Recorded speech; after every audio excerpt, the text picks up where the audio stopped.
오늘 주신 말씀은 누가복음 1장 5절로 11절 말씀입니다. 누가복음 1장 5절로 11절 말씀 받들어 읽겠습니다.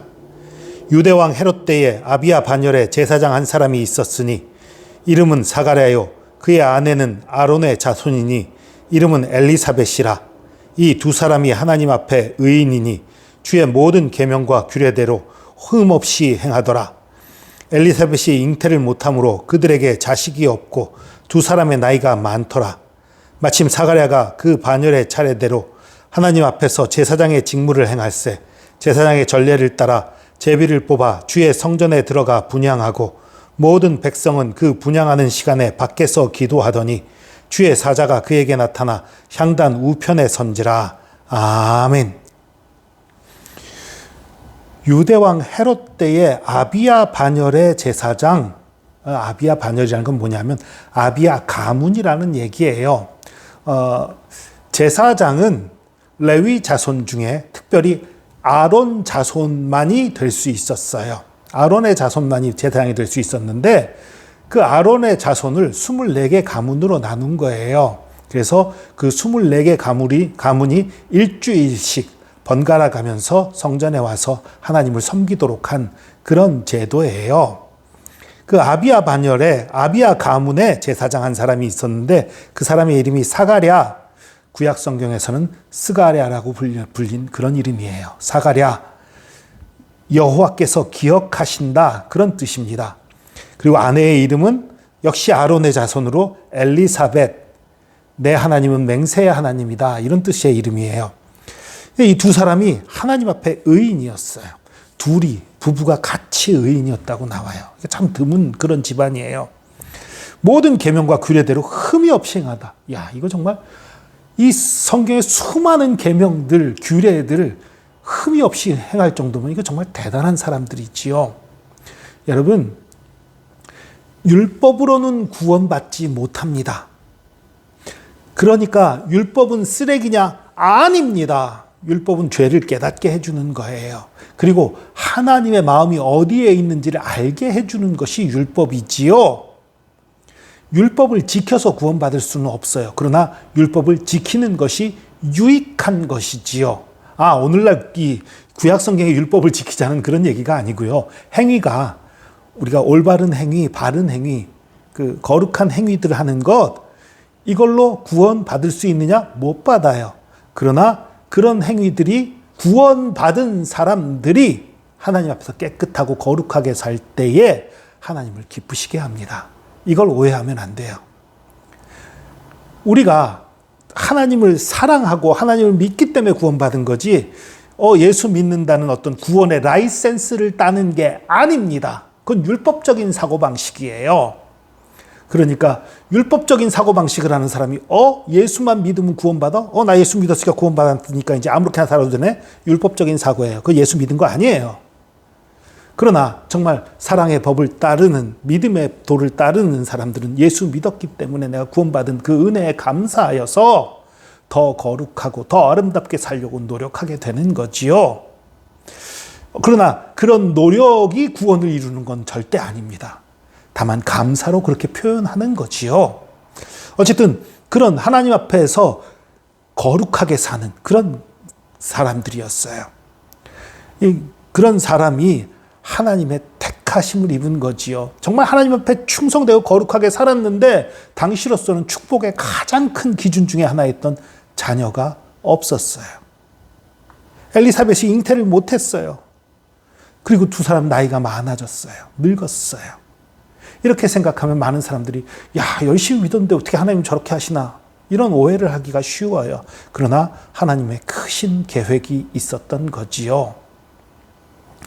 우린 이 뒤에 나올 얘기지만 이 두 사람이 세례 요한의 부모가 되는 것이지요. 그리고 이제 마침 사가랴가 8절입니다. 마침 사가랴가 그 반열의 차례대로, 그러니까 그 가문의 차례대로 하나님 앞에서 제사장의 직무를 행할세 제사장의 전례를 따라 제비를 뽑아 주의 성전에 들어가 분향하고, 이게 뭐냐면요, 그 제비를 뽑아 성전에 들어가서 분향하고 제사장이 많았어요. 이 예수님 당시에 제사장의 숫자가 약 2만 명 정도 됐을 것으로 추정을 합니다. 그러면요, 가문마다 그 2만을 24가문으로 나누면요, 833이에요. 물론 가문별로 숫자가 좀 많은 가문도 있고 적은 가문도 있었겠죠. 어쨌든 800명이 넘는 가문들이 많았단 말이에요.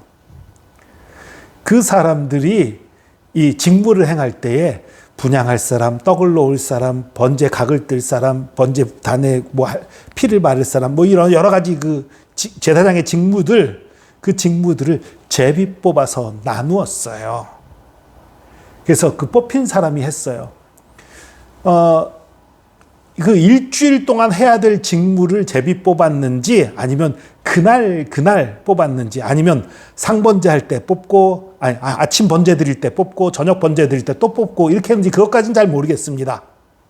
그런데 아침, 저녁 다 따로 제비를 뽑았다고 하더라도 이 제비 뽑혀서 분향하는 그 직분을 맡게 될 확률은 그 20년 동안, 그 당시의 제사장은 30세에서 50세까지만 할 수 있었어요. 처음 모세가 정할 때는 25세부터 50세였는데 나중에 그 제사장의 숫자가 부족할 때 20세부터로 낮췄다가 제사장 숫자가 많아지니까 30세부터로 또 높였어요. 그러니까 이때는 아마 30세부터였으니까 20년 동안 분향할 기회를 얻을 확률은 0.73이에요. 그러니까 73%예요. 73%. 한번 그런 기회가 있을까 말까 한 일생 동안에 그런 거예요. 그런 기회가 이 사가랴에게 온 거예요. 하나님이 일부러 그때 택하셔서 사가랴를 부르신 거지요. 그래서 분향하는 그 시간에 많은 백성들은 밖에서 기도하고 있고 사가랴가 그 일을 할 때에 천사가 그에게 나타난 거예요. 주의 사자가 나타난 거예요. 분향단 옆으로. 그래서 이제 이상을 하나님 말씀하시죠. 근데 여기서 우리가 중요한 교훈 몇 가지를 생각할 것이 있어요. 우리가 거룩하고 깨끗하게 사는 것 하나님 기뻐하시는 바라는 사실을 우리가 기억해야 합니다. 그리고 거룩하고 깨끗하게 살지만 그럼에도 불구하고 이 땅에서 많은 사람들이 보기에 축복받지 못한 것처럼 보일 수 있다는 사실입니다. 여러분 정말 예수 그리스도를 위해 열심을 냈습니까? 열심히 기도하고 예배하고 헌신하고 봉사했습니까? 그런데도 잘 안 풀리는 것 같아요. 그런데도 어려운 것 같아요. 하나님이 버린 것이 아닙니다. 하나님의 특별한 계획이 있는 것입니다. 이 사가랴처럼 그런 계획이 있었을 뿐입니다. 때가 되면, 사가랴에게 때가 됐을 때 주의 사자가 나타난 것처럼 때가 되면 하나님께서 역사하시는 것입니다. 그리고 때가 되었을 때 역사하는 그 역사는 어떤 특별한 때가 아니에요. 많은 사람들은 하나님한테 은혜 받으려면 부흥회, 철야, 금식, 수련회 막 이런 것들을 생각을 해요. 아니에요. 평소에 하던 직무를 열심히 할 때에 믿음 안에서 평소에 하던 것들을 열심히 할 때 하나님 일하시는 경우가 많아요. 지금 일생에 특별한 기회 잡은 거라면서요. 분향할 수 있는 기회. 예, 물론 그렇지요. 그러나 이것은 사가랴가 제사장이기 때문에 자신이 해야 될 직무를 감당한 것에 불과하지요. 만약 다른 직업을 가진 사람이었다면 또 그 직업의 일을 하고 있을 때, 양치기였다면 양칠 때 나타났을 거예요. 우리가 잘 아는 대로 예수님이 그 태어나시던 날 밤, 그날 가장 먼저 예수님을 찾아왔던 사람들이 누굽니까? 들에서 양을 치던 목자들이었어요. 자신의 일을 평소처럼 열심히 하고 있을 때, 성실하게 하고 있을 때에 주의 사자가 나타나서 놀라운 일들을 알려주셨던 것입니다. 마찬가지예요. 여러분, 얼마 전 다니엘 기도회가 끝났지요. 큰 은혜 받았을 줄로 압니다. 그 은혜 받았으니까 이제 그 은혜 간직하고 있어야지. 아니에요. 그런 이 특별한 수련회나 철야나 금식이나 이런 것들은요, 새로운 출발점을 만드는 거예요.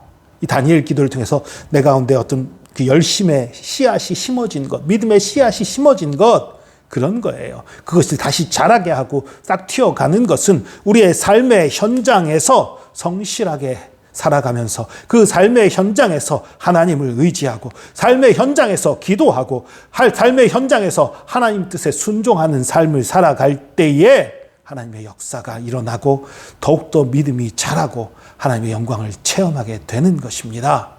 그런 놀라운 축복들을 체험하는 저와 여러분 되기를 축복합니다. 기도하겠습니다. 주님, 사가랴처럼 우리가 경건하게 살기 원합니다. 거룩하게 살기를 원합니다.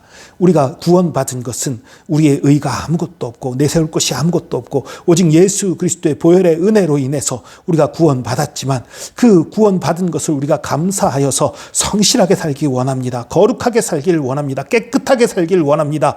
헌신하며 살기 원합니다. 주님 붙들어 주시옵소서. 그리고 또 다니엘 기도를 통해서 받았던 그 은혜들이 이제 그 은혜에 머물고 그 은혜를 까먹으면서 사는 것이 아니라 그 은혜가 싹이 되어서 그 은혜가 씨앗이 되어서 그 은혜를 통해서 줄기가 자라게 하시고 잎사귀가 무성해지며 열매 맺는 그런 삶을 살 수 있도록 우리가 평소의 삶에서 기도하며 찬송하며 주님을 의지하게 하여 주시고 우리가 해야 될 평소의 직업에서 우리가 해야 될 일들에서 정말 주님을 의지하고 주님과 동행함으로 주님의 놀라운 영광들을 체험하게 하여 주시옵소서. 주께서 늘 함께 하심 감사합니다. 우리에게 은혜 위에 은혜를 부어주심 감사합니다. 감사드리며 예수 그리스도의 이름으로 기도합니다. 아멘.